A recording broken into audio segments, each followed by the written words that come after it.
બેન હેરાન થવું પડ્યું દવાખાનામાં મુદ્દો એ છે અને હું લડીશ તો ખરો જ તે જ્યાં સુધી ડૉક્ટર કબૂલ છે નહીં ને કે મારી ભૂલ છે ત્યાં સુધી મારી કોઈ તો ગુજરાત મને કદાચ સાથ ન આપે તો મારી સંપત્તિ વેચી નહીં પણ એક વાર તો કહેવાય તો ખરો જ કહેવું તો પડશે જ સિવિલમાંથી હું સરકારનો વિરોધ નથી હું વિરોધી છું ડૉક્ટરનો અને એક ડૉક્ટર સલાહ આપે બેઠા બેઠા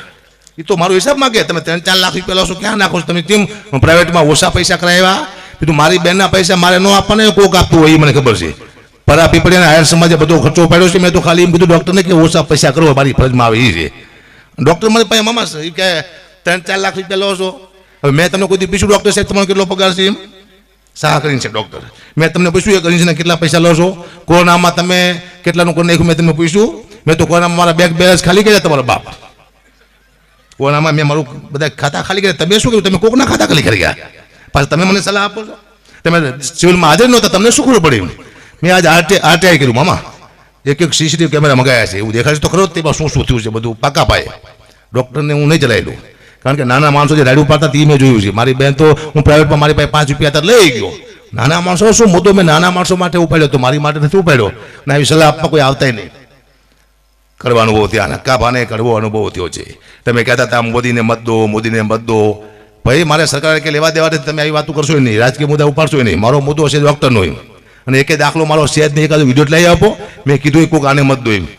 એક વિડીયો પણ લાવી આપણે પ્રોગ્રામ બંધ કરવું આમને મત આપો આ પક્ષને એમ મારો વિષય છે મારા ગુજરાતને આનંદ કરાવો પબ્લિકને આનંદ કરાવો અને બસ મને પબ્લિક પ્રેમ કરે આ જ મુદ્દો છે હું ઠેઠ જ્યાં સુધી નહીં આવે ને આનો દવાખાનાનો નિર્ણય કે અમારી ભૂલ છે ત્યાં એક બેન કહેતા હતા બેન ડૉક્ટર છે મેં નહીં આને કહું એ તો એમ કહેતા હતા કે 1 વાગે તો હકાબા વહી ગયા રિપોર્ટ બધું થઈ ગયું સીટી સ્કેન એટલે આ શું દે કરો તમને ખબર જ નથી તમે હતા દવાખાનામાં મારી પાસે ફોટા પડ્યા છે મારી પાસે રિપોર્ટ છે હો 2 વાગે તો રિપોર્ટ ડૉક્ટર જોવા આવે છે તો 1 વાગે હું કેવી રીતે જોઈશું ખબર નથી એટલે બધા આવી ગયા મીડિયામાં ફટ હું ઠેઠ લગી લડવાનો છું શું કરવા ગુજરાતના નાના માણસો માટે મને અનુભવ થયો એટલે બધાને વિનંતી કોઈ રાજકીય મુદ્દે અમારી પાસે આવતા નહીં અમારો વિરોધ છે ડૉક્ટર હારે બાકી કોઈ સરકાર વિરોધ છે નહીં એકાદ મજા આપણને પેકડે પડે ઓળખું બધાનું હવે ઘડીમાં રાજકીય મુદ્દો લઈ લેવા દીકરે મને 2 અનુભવ થયા કરવા 30 વર્ષ પહેલાં અને અત્યારે પણ ત્યાં ડૉક્ટર નહીં ડૉક્ટર ભગવાન છે સલાહ ન અપાય તમારે સારવાર કરવાની હોય બેઠા મને કે 3-4 લાખ રૂપિયા લો ચા નાખો લે હું હિસાબ આપો બેઠા 3 લાખ રૂપિયા હું લેતો નથી પણ લઉં ચાલો ને માની લો 3 લાખ રૂપિયા મને 15 પ્રોગ્રામ મળે તો 45 લાખ રૂપિયા થયા મહિનાના એટલે 50 લાખ રૂપિયા 12 મહિનાના 6 કરોડ રૂપિયા થયા 20 વર્ષથી પ્રોગ્રામ કરું આપણે 10 વર્ષ રાખી 10 વર્ષના થાય 60 કરોડ રૂપિયા મારી પાસે અત્યારે 60 કરોડ રૂપિયા હોય હું 3 લાખ લેતો હોય તો એટલે હું ડૉક્ટર સાહેબને કહું છું મારા ઘરે પધારો મને ખાલી 6 કરોડ રૂપિયા આપીને મારી બધી સંપત્તિ લઈ જાઓ ઉપર તમારી જાતનો બધું લઈ જાઓ તમને લો આવા હિસાબ મારા ડૉક્ટરમાં ડૉક્ટર તેવું બોલાય જ નહીં એની સેવા કરાય હવે ડૉક્ટર જવાબ દેવા આવશે થાય છે શું ગુજરાતનું